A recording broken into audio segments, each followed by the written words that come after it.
Hello, everyone. I'm Kimberly Guilfoyle, along with Juan Williams, Jesse Waters, Katie Pavlich, and Greg Gutfeld. It's 5 o'clock in New York City, and this is The Five.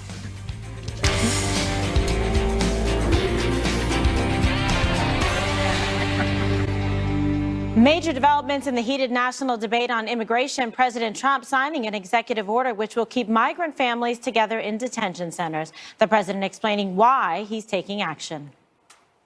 We're signing an executive order I consider to be a very important executive order. It's about keeping families together while at the same time being sure that we have a very powerful, very strong border, and border security will be equal, if not greater, than previously. We're keeping families together, and this will solve that problem.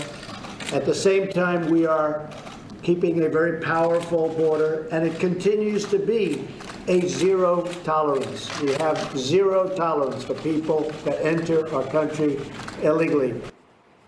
The big question remains, is it legal? The courts have said children cannot be detained for longer than 20 days with the adults. All right, Greg, we start with you. Obviously, this has been a pretty hot-button issue, a lot of discussion back and forth from both sides, and everyone obviously cares about families and about children, and no one wants to see children harmed. And now you see the president engaging in executive action to try to address some of the concerns, valid concerns that people have. Yeah, I think everybody...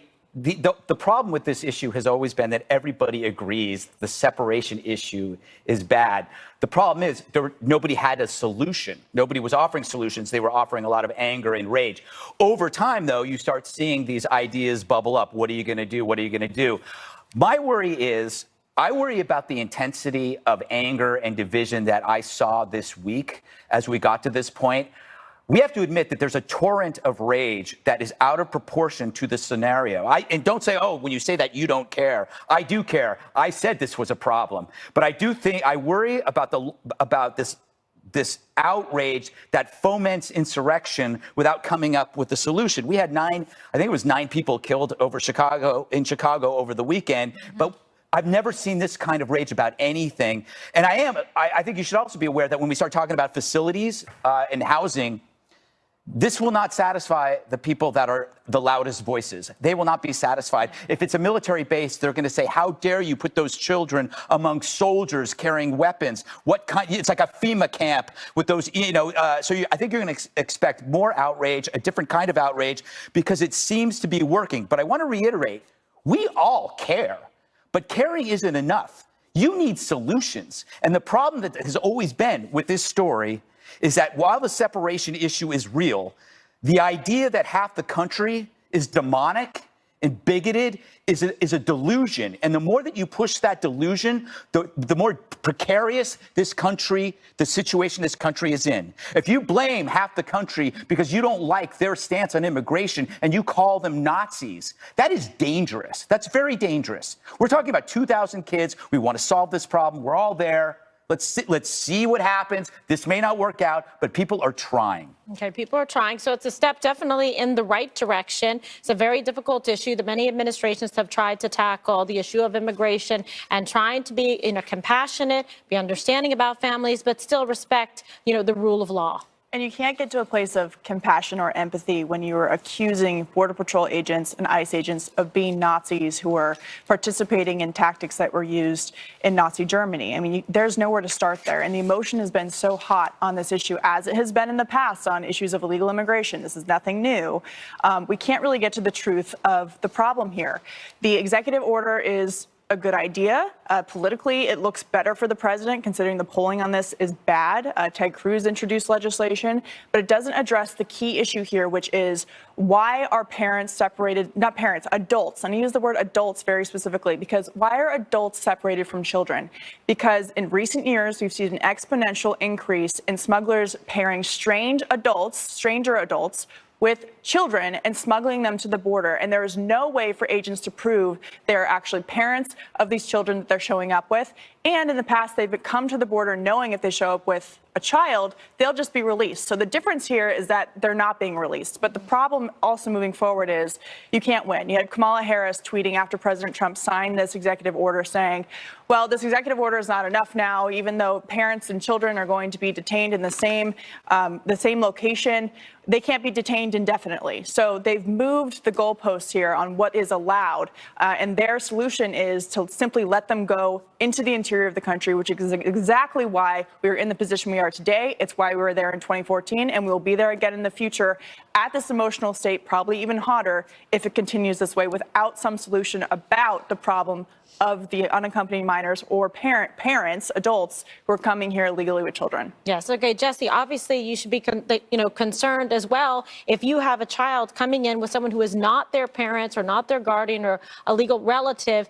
That child is in harm's way. And then there would be outrage as well on the other side to say, oh, my goodness, look what you've done because you left this child with this individual who's now caused harm to the child. God forbid a rape, a murder, or something like that happens. You do have a responsibility to properly identify and match a child to a parental relative, a guardian, et cetera. Right. Obama's policy was meant to be pro-family and ended up being pro-smuggler, because when you saw this policy come into position, you had a surge of people from fake families. And that's when the coyotes and the cartels profit. And still, this president kind of created a solution, because there's no false choice between being strong on the border now and pro-family. He's this is a silver bullet, but, it still could get challenged. You never know what's going to happen. He wanted Congress to solve it.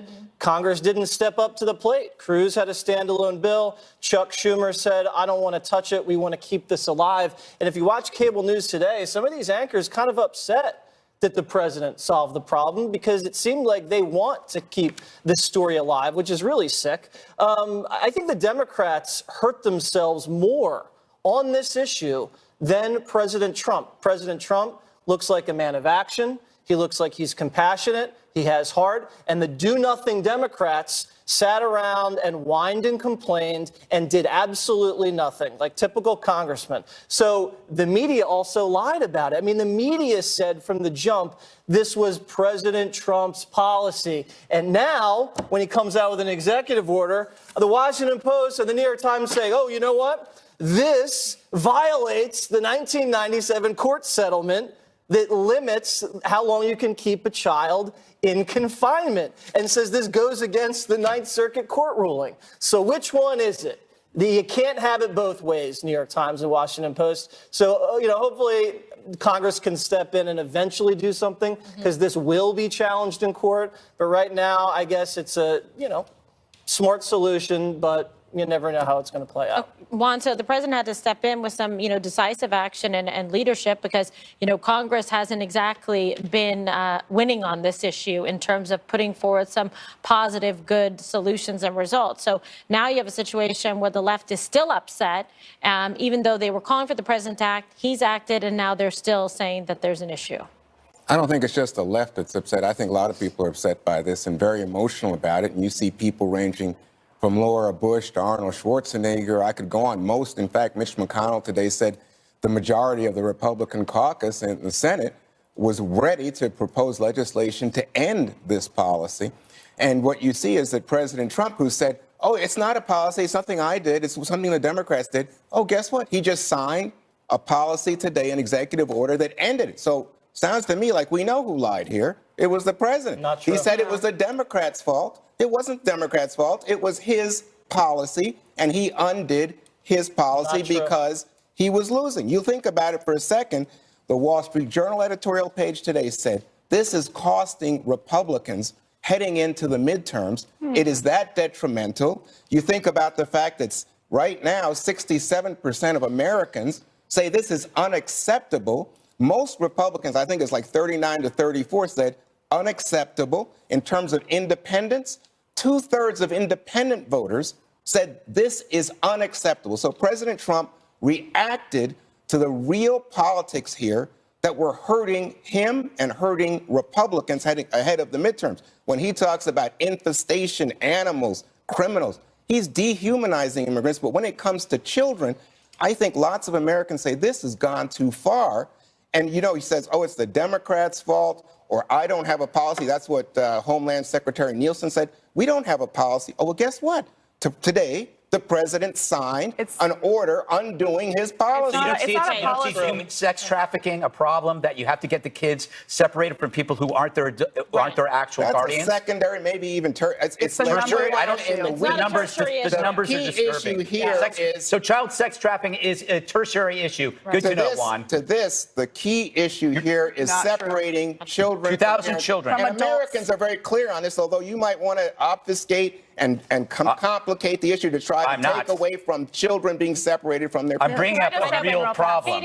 Katie, there this has is- to be a determination as to who is legitimately with a proper parent or guardian, who isn't. It would be Right. reckless and essentially committing another crime against an innocent child to not do so. It would Yeah. be Chuck completely out Grassley of wrote a line. letter to ICE in 2016, of April 2016, saying we have seen an exponential increase in smugglers pairing unrelated adults with unrelated children, taking them to the border, and then using them, by the way, when they get to the United States for sex trafficking, for child labor. So it absolutely is a huge #1 priority that is completely being swallowed up in all of the emotional arguments here. And when it comes down to solving this problem, they still, in this executive order, have to prove, according to the order, that the child is related to the adult. It is very, very difficult to do that. So, Katie, you know, the thing is, I am sensitive to this argument because I don't think child labor is good, and I don't think certainly sex trafficking is an abomination. So I would listen, but the fact is What would that make you wasn't happy, hang though? on, please.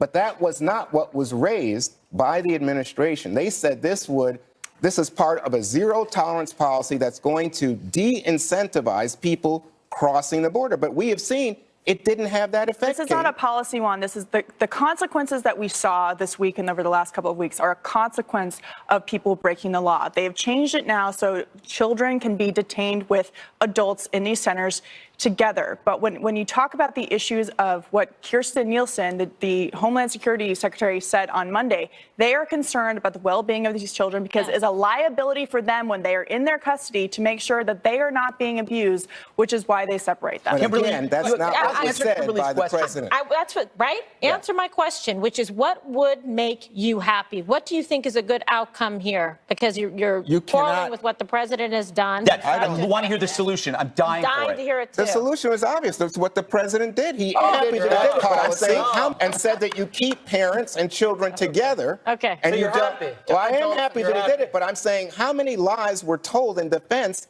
of this indefensible Okay, policy? well, the my New York God. Times reported that there's laws and court decisions on the books On that 20 say days. what you can do when a minor crosses the border. Right. You can't hold them indefinitely. Correct. That's what I And said. you can't just, you also have to give them a hearing when they claim asylum. Correct. So that's So- one of the reasons if you have a zero tolerance policy, that you can't just keep migrant camps of people, of minors and adults together. Who changed the policy? Can I, Jesse? There still is a Who changed the zero policy? tolerance Oh, I see. policy at the border. Trump changed No, the no, Juan. policy, and now you're They're saying still not allowing them to do catch and release. They're still getting processed. So it's Jesse. tough on the border and pro-family. that now. has nothing And to children do are with the separated. And you know central what? They're issue still of going to challenge separating- this in court. Yes, And children And are that's why he separated. wanted Congress to do it. He didn't, Oh. he didn't Right. do an Imagine- executive order imagine- because that's not the way you do immigration. Imagine how But much I would like all right, Congress guys, to do there's other Greg, people real here. quick. Greg, There's other real people quick. here.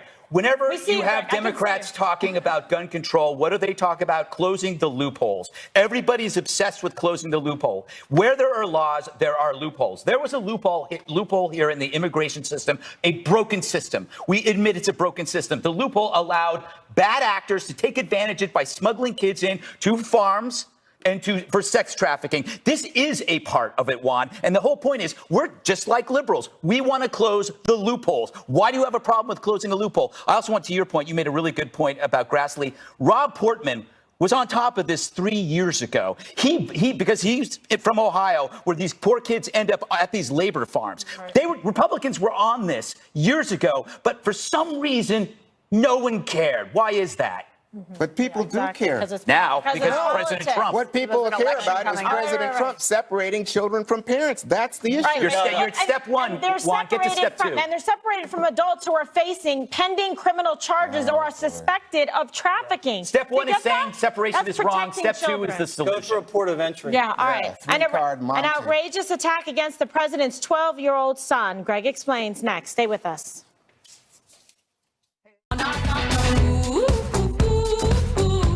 I've got no rules.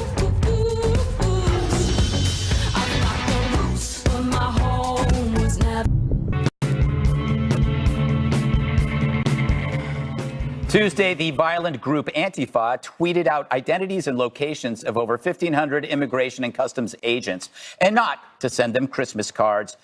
This is called doxing, when you spread someone's personal info so others can harass them. The justification, clearly, these agents are evil, so why not? Are you surprised? Not when the media's loudest voices describe America as the Third Reich, making these agents the stormtroopers.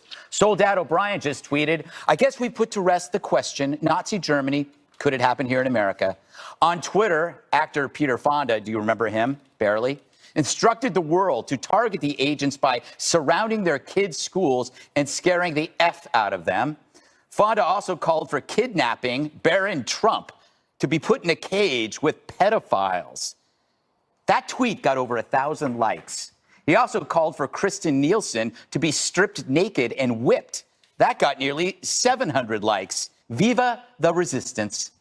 So outrage minus any solution creates a bloodthirst, targeting Americans trying to solve a problem that the loudest voices never cared about until now. But a simple Google search going a few years back will find terrible tales of child sex and labor trafficking, smugglers tricking kids into a life of enslavement. Is that the alternative you'd want for 125,000 unaccompanied minors who've come to America since 2011 from Guatemala, Honduras, and El Salvador? I got that stat from a Washington Post 2016 article when President Obama was in charge, back when Peter Fonda and the rest didn't seem to mind. All right, since I wrote that beautiful monologue, thank you very much, America. Peter Fonda has since apologized, claiming about the Barron Trump thing. I went too far, it was wrong, and I should have done it.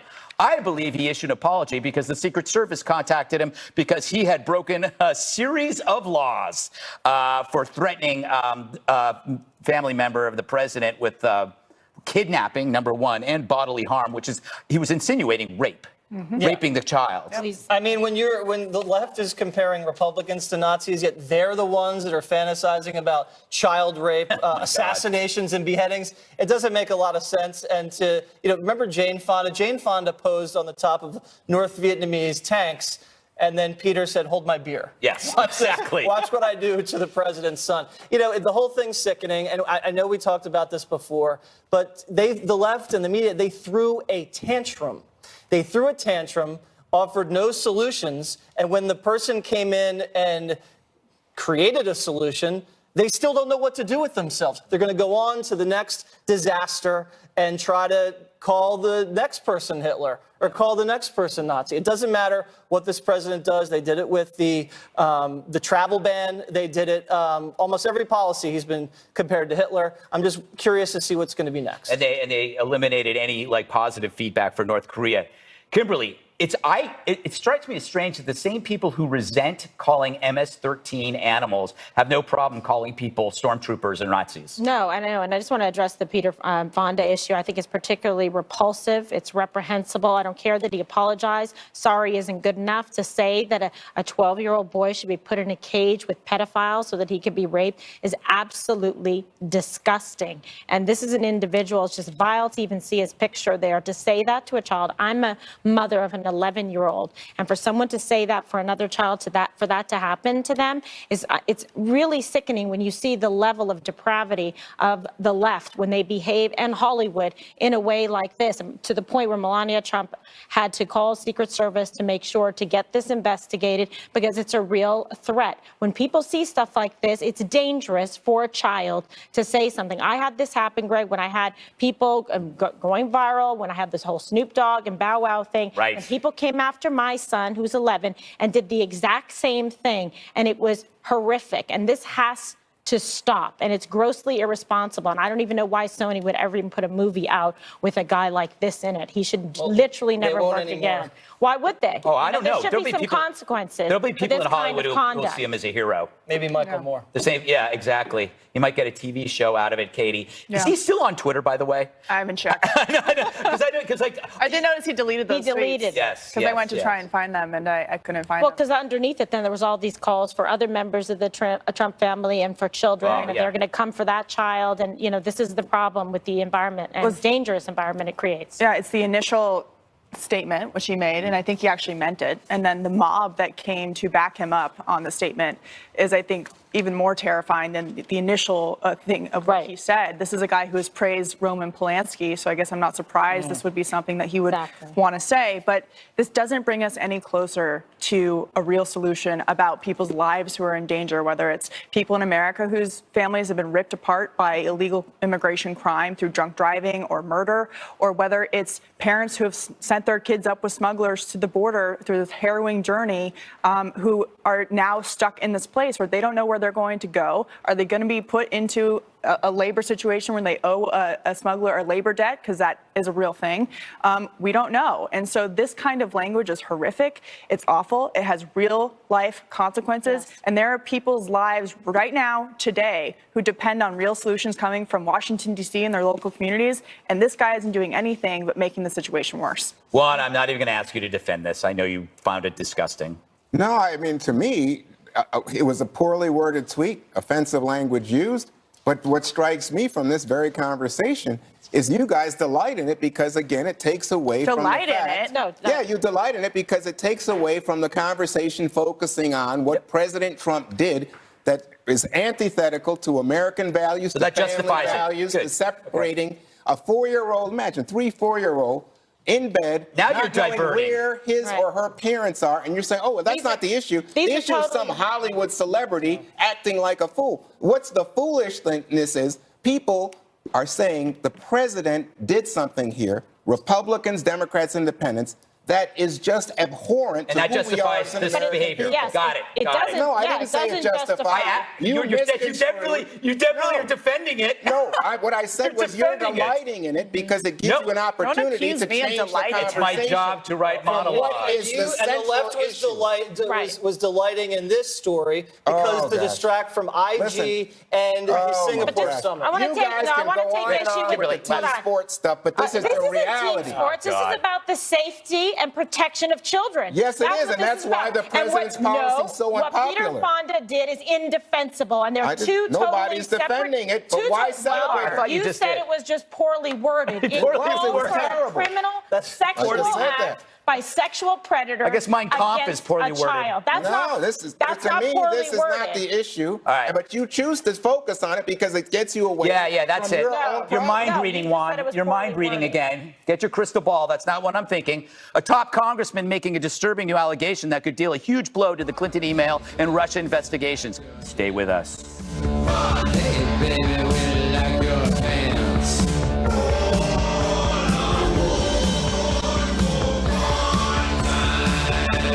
Mail in Russia investigations. Congressman Mark Meadows raising serious concerns about witness reports during yesterday's hearing on the IG report. The other thing that I would ask you to look into, there is growing evidence that 302s were edited and changed. And it gets back to what Ms. Handel said in terms of those particular interview sessions.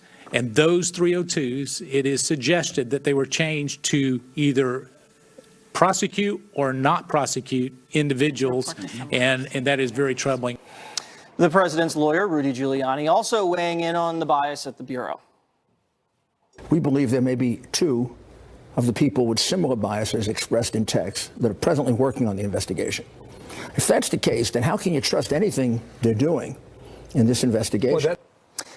And after Peter Strzok volunteered to testify before Congress, House Judiciary Chairman Bob Goodlatte is warning the anti-Trump FBI agent to agree to testify next week because he says a subpoena is coming. So, Kimberly, not only did FBI agents juice these interviews with some of these people like Mike Flynn, some of these anti-Trump FBI guys ended up on the Mueller team, aside from the people we know like Peter Strzok. Sure. The hits keep coming. Yeah, well, there can be no fairness where there is inherent bias like this. And this has been really demonstrably proven here in this particular case. So you have people who have been compromised, who've been removed from an investigation. So how is it? It's like fruit of the poisonous tree. How can you trust anything when they were part and parcel of that investigation, and then you're going to trust the byproducts of that investigation, that there was some kind of impartiality or fairness in the process, when you've seen now the bias, there's actual evidence of it in the text messages, and then the altering of the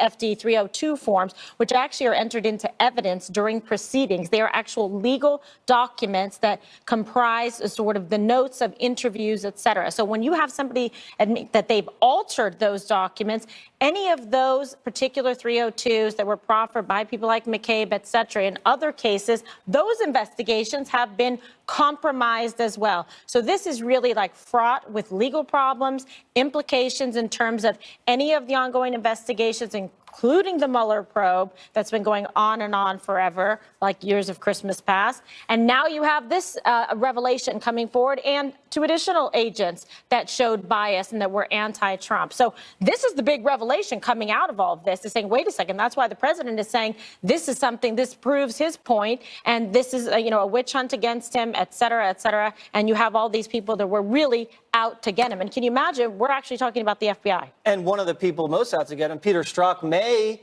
come in and testify in Congress as soon as next week. Juan, how do you feel about your good friend Peter up on Capitol Hill? Now he's my pal. Yeah, he is. You know what? That's I think called Peter Strzok has testifying. said. Testifying. He's had a long time to get his story straight. I think Peter Strzok says he's glad to testify. He wants to testify, so I don't see that there's an issue here. To me, this issue is about the president and his, his surrogates making the case that somehow the FBI and the Comey investigation and Robert Mueller as the special counsel are not to be trusted. Anything that's found out about President Trump, just ignore it, America, because guess what? Peter Strzok said he doesn't like President Trump and doesn't want him elected. Imagine that. How many Americans could say the same thing? How many people go about then doing their job? And in fact, what the Inspector General found was there was no evidence that the job was done in any biased manner.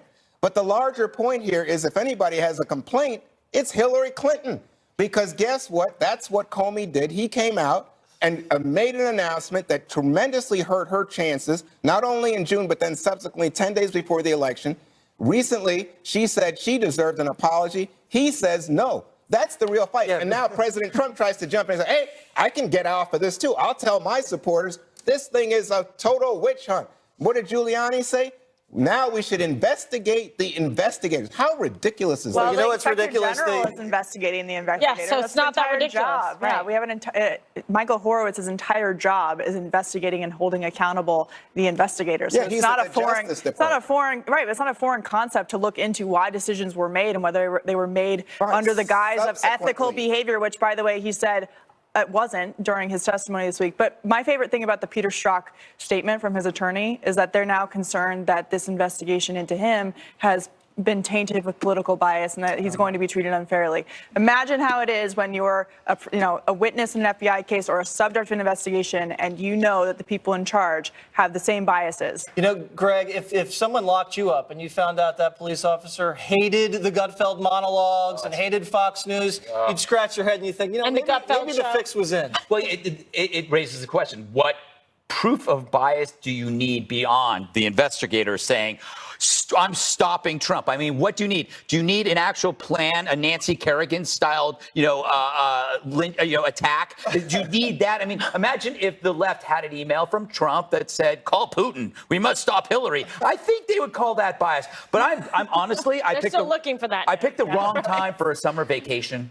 Because this story is like the most boring form of tug of war. We never get anywhere, and we keep going over the same ground. Well, we're winning, Greg. But the only We're just not keeping change score. in this story is Trey Gowdy's facial hair.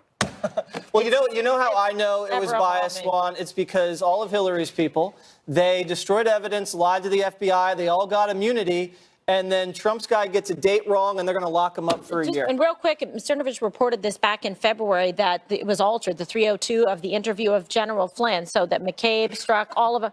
Well, that was reported, This is and so now ridiculous. now we What did know we hear that today? is true. So What this did we is a hear totally today, compromised Kimberly? investigation. President Trump today says, oh, you know what? Maybe Flynn didn't lie. Now, remember, Flynn has pled guilty to lying, America. Yeah, but the 'cause president they were said, about to oh, lock his maybe son not. up. Oh, Right. my God. This is making your head based blow. on fraudulent information and a Oh, my compromised God. investigation. Why So did he see plead what- guilty? See what happens with that. Yeah, Yeah, right. Juan, you usually defend people that plead guilty. A troubling trend is developing for Nancy Pelosi. How concerned should she be? Find out next. You saw the masterpiece. She looks a lot like you. Wrapping her left arm around your right, ready to walk you through. If you really want it, get down on it. You gotta feel it. Is Nancy Pelosi's popularity problem putting her in peril? Politico reporting at least 20 Democratic House candidates say they will not support her bid for Speaker if the blue wave sweeps the Democrats back into power in November. So let me ask you, Jesse, what do you make of this? I mean, I'm just reading Pelosi put out a statement on Trump's executive order, and she blasts it. She says this paves the way for long-term incarceration of children. There you go. In prison. So he can't win. He's either separating families or imprisoning children. But this is politics. I would say that the Republicans aren't running away from Donald Trump, but Democrats are running away from Nancy Pelosi. And that kind of shows you the state of politics right now. It's a center-right country, and the president is more in touch with the average person than Nancy. Well, what do you think, Katie? I think this shows that Bernie Sanders may have lost the battle, but he's going to win the war. Because this is the Bernie Sanders part of the party, the younger people who are running for office, the young millennials who support Democrats saying, we no longer want the establishment in power. Nancy Pelosi's been facing a coup for a long time. And maybe, if Democrats take the House, which right now is looking more unlikely by the day, but if she does, finally we may see that she goes away in terms of her power that she's had for far too long. Greg, I think she said it doesn't matter to her if you have the Connor Lambs, the young man who won in a red district, Pennsylvania 18, a Democrat.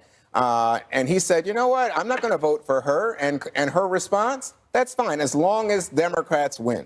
Yeah, it's very hard. A lot of politicians won't leave until you show them the door. It's on both sides, by the way. But Dems have made it into a lifelong career, and Bernie is a perfect example. I don't know if he's ever held a real job. Nope. But we're elevating politicians above real work. And I think the saddest part, and I'm a broken record, she should do a walking tour of San Francisco. It's no longer this precious jewel. It makes the Dirty Harry era look serene. It has gone from bucolic to bubonic. When you look when you look at these shanty towns and the disease that's being spread and the feces, and you know what, I'm going to go through it. Good, because I love California. Tell And the so do you, truth here. Kimberly. I love She's California. betrayed it.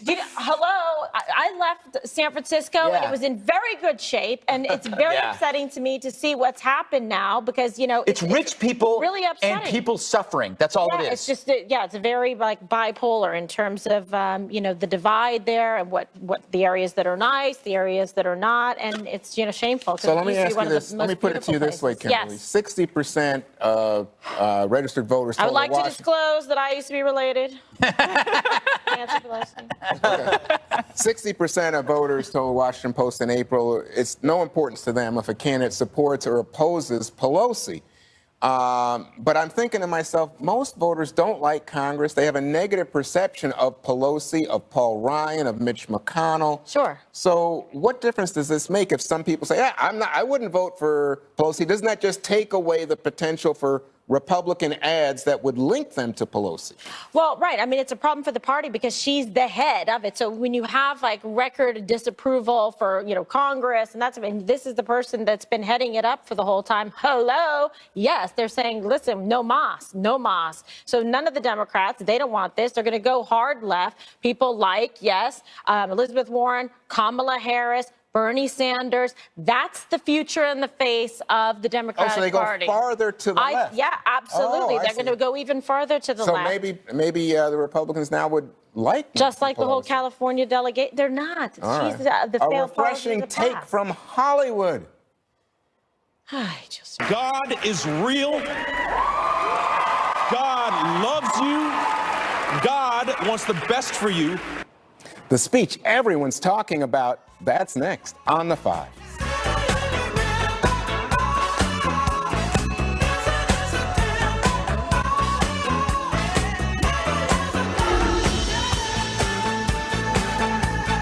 This program is brought to you by new Grown in Idaho Super Crispy Fries and Frozen Potatoes in your grocer's freezer. Mom?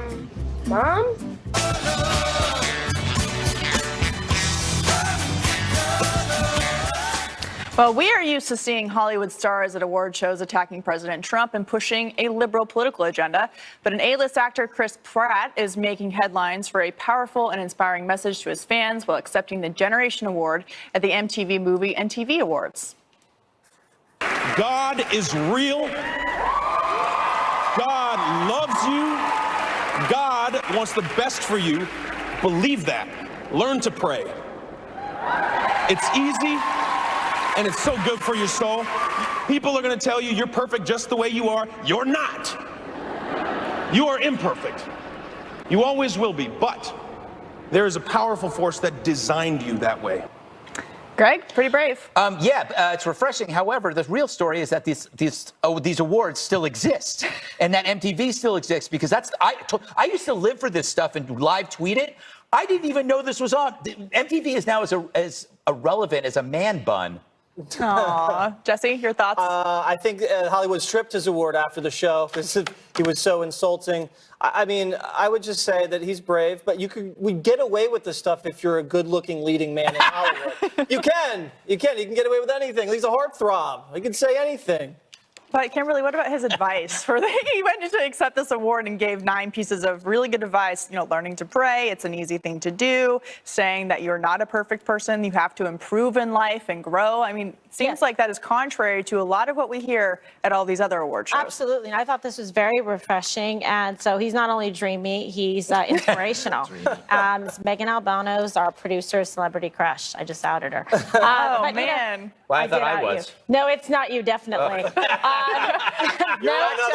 sure about that. Yeah, you're on the super freaky list, but not on the heartthrob list. But this is nice to see, you know, and it's good for children and young people to see as well, and for adults. And when you look at the juxtaposition of someone like Chris Pratt versus this Peter Fonda, absolute, just disgusting human being, it's refreshing to see there's a few nice people in Hollywood that are classy and not afraid to embrace their faith.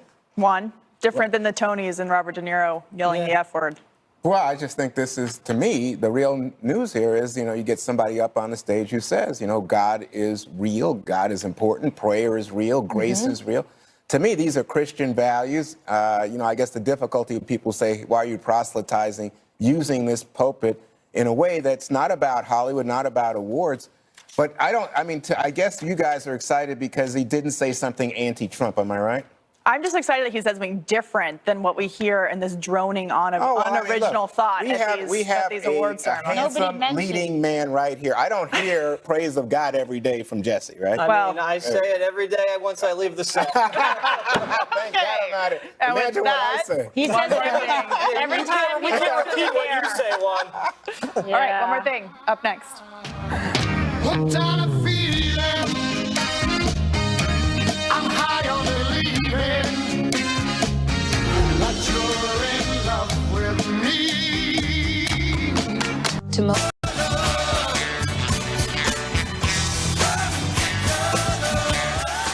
Well, we are used to seeing Hollywood stars at award shows attacking President Trump and pushing a liberal political agenda. But an A-list actor, Chris Pratt, is making headlines for a powerful and inspiring message to his fans while accepting the Generation Award at the MTV Movie and TV Awards. God is real. God loves you. God wants the best for you. Believe that. Learn to pray. It's easy, and it's so good for your soul. People are going to tell you you're perfect just the way you are. You're not. You are imperfect. You always will be, but there is a powerful force that designed you that way. Greg, pretty brave. It's refreshing. However, the real story is that these awards still exist, and that MTV still exists because I used to live for this stuff and live tweet it. I didn't even know this was on. MTV is now as irrelevant as a man bun. Aw. Jesse, your thoughts? I think Hollywood stripped his award after the show because he was so insulting. I mean, I would just say that he's brave, but we get away with this stuff if you're a good-looking leading man in Hollywood. You can get away with anything. He's a heartthrob. He can say anything. But Kimberly, what about his advice? He went to accept this award and gave 9 pieces of really good advice. You know, learning to pray, it's an easy thing to do. Saying that you're not a perfect person, you have to improve in life and grow. I mean, it seems like that is contrary to a lot of what we hear at all these other award shows. Absolutely. And I thought this was very refreshing. And so he's not only dreamy, he's inspirational. Megan Albano's our producer, Celebrity Crush. I just outed her. Oh, man. Well, I thought did I out was. you. No, it's not you, definitely. You're on another list. Pretty sure about that. Yeah, you're on the super freaky list, but not on the heartthrob list. But this is nice to see, you know, and it's good for children and young people to see as well, and for adults. And when you look at the juxtaposition of someone like Chris Pratt versus this Peter Fonda, absolute, just disgusting human being, it's refreshing to see there's a few nice people in Hollywood that are classy and not afraid to embrace their faith. One, different than the Tonys and Robert De Niro yelling the F word. Well, I just think this is, to me, the real news here is, you know, you get somebody up on the stage who says, you know, God is real, God is important, prayer is real, grace is real. To me, these are Christian values. You know, I guess the difficulty of people say, why are you proselytizing, using this pulpit in a way that's not about Hollywood, not about awards. But I guess you guys are excited because he didn't say something anti-Trump, am I right? I'm just excited that he said something different than what we hear in this droning on of unoriginal thought at these award ceremonies. Handsome leading man right here. I don't hear praise of God every day from Jesse, right? I mean, I say it every day once I leave the set. Thank God I'm not it. And with Imagine what I that, say. He says everything. Every time We he can't puts repeat it what there. you say, Juan. All right, one more thing up next. What kind of feeling?